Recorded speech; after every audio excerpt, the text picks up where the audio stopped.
July 25, 2025, the Supreme Court en banc declared the articles of impeachment against Vice President Sara Duterte unconstitutional.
In a unanimous decision today, July 25, 2025, the Supreme Court en banc declared the articles of impeachment against Vice President Sara Duterte unconstitutional, noting that it is barred by the one-year rule under Article 11, Section 3, Paragraph 5 of the Constitution, and that it violates the right to due process enshrined in the Bill of Rights. Therefore, the Senate could not acquire jurisdiction over the impeachment proceedings. However, the court said it is not absolving Vice President Duterte from any of the charges against her, but any subsequent impeachment complaint may only be filed starting February 6, 2026. The case stemmed from 4 impeachment complaints against Vice President Duterte. The first 3 were filed before the House by private individuals and different groups on December 2, 4, and 19 in 2024. A 4th complaint was lodged by a resolution approved by more than 1/3 of the House members of the 19th Congress on February 5, 2025, which was transmitted as the articles of impeachment to the Senate on the same day. This was followed by 2 petitions filed before the Supreme Court challenging its constitutionality. The Supreme Court decision written by Senior Associate Justice Marvic MBF Leonen ruled that all legal issues involving impeachment proceedings are subject to judicial review, considering the nature of the offices and the institutions that are subject to impeachment, its effect on the independence of constitutional departments and organs, and its nature as a constitutional process.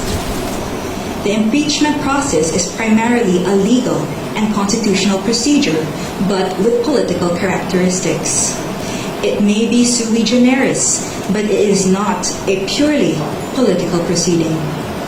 This means that the Bill of Rights, especially the Due Process Clause and the right to speedy disposition of cases, applies to the entire impeachment process, it said. Although the court does not determine whether an impeachable officer may be removed or disqualified from political office, it emphasized that it has a duty to construe the process mandated in the Constitution. In declaring that the articles of impeachment were barred by the one-year rule, the decision differentiated the first 3 complaints from the 4th complaint. The first 3, it said, were filed under Article 11, Section 3, Paragraph 2 of the Constitution, which allows any citizen to file a verified complaint with an endorsement by any House member. The 4th one was through Article 11, Section 3, Paragraph 4 of the Constitution, through a verified complaint or resolution filed by at least 1/3 of the House members. The court took note that the House and the 19th Congress did not act on the first 3 endorsed complaints, which were considered terminated or dismissed upon adjournment of the House. The 3 impeachment complaints were archived and therefore deemed terminated or dismissed on February 5, 2025. Therefore, no new impeachment complaint, if any, may be commenced earlier than February 6, 2026, the Supreme Court held. Under Article 11, Section 3, Paragraph 5 of the Constitution, no impeachment proceedings shall be initiated against the same official more than once within a period of 1 year. According to the decision, the 1-year bar is reckoned from the time an impeachment complaint is dismissed or is no longer viable. A key issue in the petitions is whether the House complied with the 10-session day requirement under the Constitution for including a verified impeachment complaint in the order of business of the House. The Court ruled that the House was able to comply with the requirement by putting the 3 endorsed impeachment complaints in the order of business of the House of Representatives, since a session day is not equivalent to a calendar day. It is a period that starts from a call to order until the session is adjourned, regardless of the passage of time. However, the Court reminded the House that Article 11, Section 3, Paragraph 2 of the Constitution clearly requires that a verified impeachment complaint be immediately put in the order of business within 10 session days from its endorsement. The Constitution does not grant either the Secretary General or the Speaker of the House any discretion to determine when this period commences. Consequently, the House of Representatives is not granted any discretion except to refer these matters to the proper committee within 3 session days. However, the House may opt to consolidate all impeachment complaints properly commenced and endorsed within these periods. The Court also determined that due process applies to the impeachment process. It laid down the following due process requirements in impeachment proceedings. First, the articles of impeachment or resolution must include evidence when shared with the House members, especially those who are considering its endorsement. Second, the evidence should be sufficient to prove the charges in the articles of impeachment. Third, the articles of impeachment and the supporting evidence should be available to all members of the House of Representatives, not only to those who are being considered to endorse. Fourth, the respondent in the impeachment complaint should have been given a chance to be heard on the articles of impeachment and the supporting evidence to prove the charges prior to its transmittal to the Senate, despite the number of endorsements from House members. The House of Representatives must be given reasonable time to reach their independent decision of whether they will endorse an impeachment complaint. The Court, however, has the power to review whether this period is sufficient, but petitioner, who invokes the Court's power to review, should prove that officials failed to perform their duties properly. Sixth, the basis of any charge must be for impeachable acts or omissions committed in relation to their office and during the current term of the impeachable officer.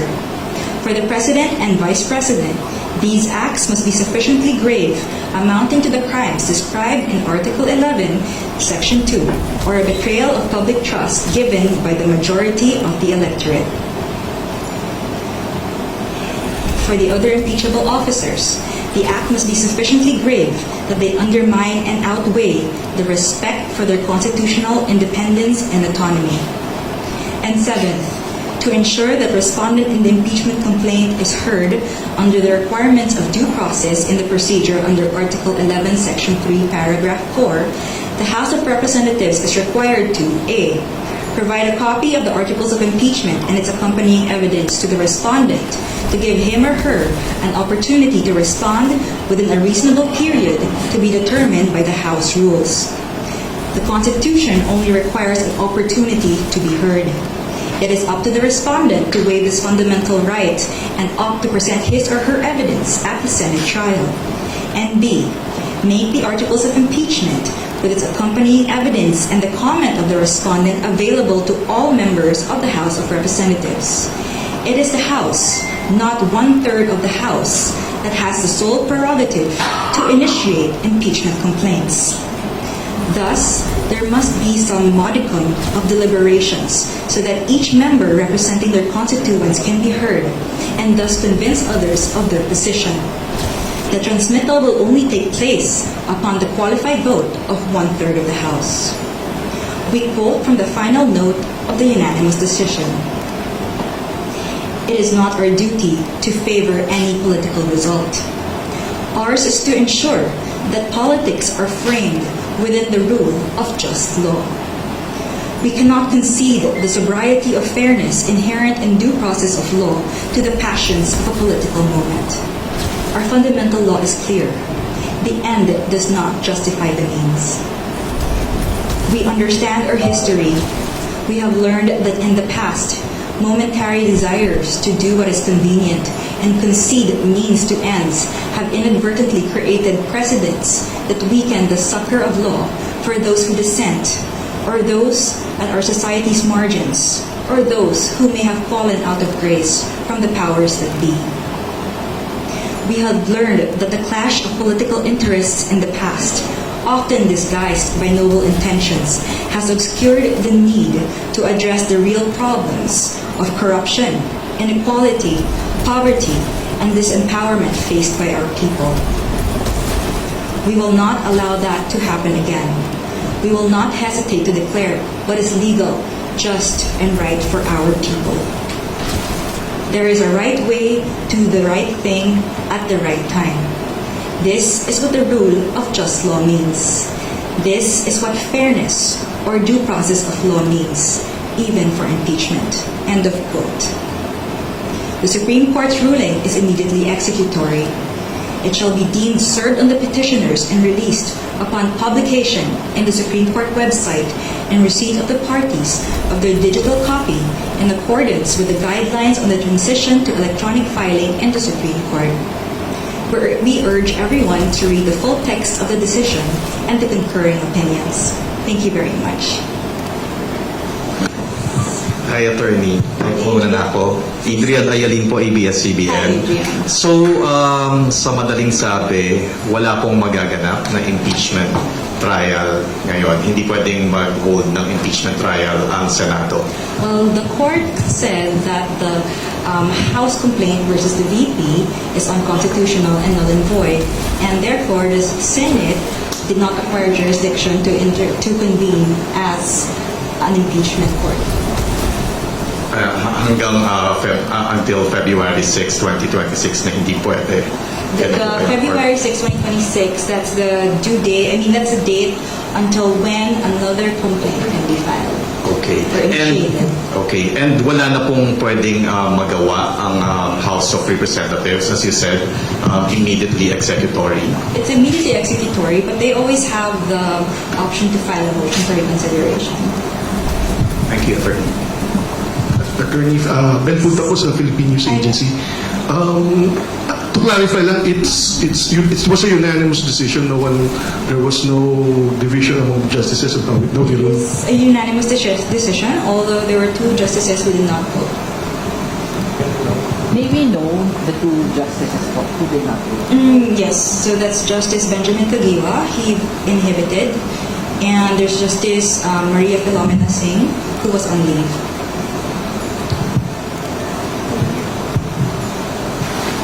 Hi ma'am, Salima Refrano of GMA. Ma'am, para po mas maintindihan ng publiko, ano po yung naging dahilan ng Korte Suprema kung bakit nga po naging null and void ito nga pong articles of impeachment at hindi po dapat matuloy ito nga pong impeachment trial laban kay Vice President Sara Duterte? Well, number one, it said that the articles of impeachment, which was the fourth complaint, violated the 1-year period ban. Because there were 3 complaints that came ahead of it. And although Congress was able to include it in the order of business, it did not refer it to the proper committee within the 3 days because they had to adjourn. So the Supreme Court said that they archived it, and as a result, it was terminated, therefore deemed dismissed. So the 1-year ban will start or count from the time it was dismissed. So the fourth complaint could not have validly been transmitted to the Senate. Tapos ma'am, meron din pong sinabi yung Korte tungkol po dun sa hindi nito ina-absuelto. Yes. Tama. Pwede pong pakiulit yun and pakipaliwanag yung parte pong yan. So the court said it is not absolving Vice President Duterte from any of the charges against her. So that means, again, hindi siya absolved from any of the charges. But any complaint for impeachment against her can only be filed by Feb 6, 2026 onwards. Kumaga, pwede pa rin humarap. Pwede pa rin. Hi, Attorney Mikhail Flores of Reuters. Hi. Attorney, just to clarify, so essentially the decision acts on a procedural flaw on the part of the House of Representatives in initiating the complaint, and it does not really act on the merits or the grounds that were cited in the articles of impeachment, because he also said that the decision does not absolve the Vice President of the charges that are lodged against her. Yes, so the decision does not delve into the merits of the impeachment complaints against the VP, but rather it just said that the impeachment complaint that was transmitted to the Senate was void for being contrary to the one-year ban, and that it violated the due process rights of the VP. And in terms of way forward, when, for example, the House of Representatives invoke their independence as a co-equal and independent branch of government, how is the court planning to weigh on a possible, constitutional crisis should they defy this order of the court and invoke their independence as a co-equal branch of government? Well, right now we cannot answer hypothetical questions such as that, but I am confident that the House and the Senate will respect the decision of the Supreme Court. Thank you.